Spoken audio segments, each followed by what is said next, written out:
Gravando. Bom dia, pessoal! Bom dia, pessoal. Nós hoje vamos fazer pão caseiro Pão caseiro. e hoje para vocês provar que delícia que vai ser.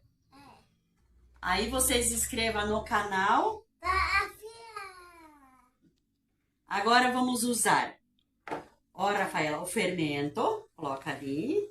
São 20 gramas de fermento, 350 ml de água. Agora você mexe, Rafaela. Ó, bate o fermento. Ali, bate. Bate o fermento. Isso. Mexe bem. Agora nós vamos colocar o óleo. 2 colheres de óleo. Agora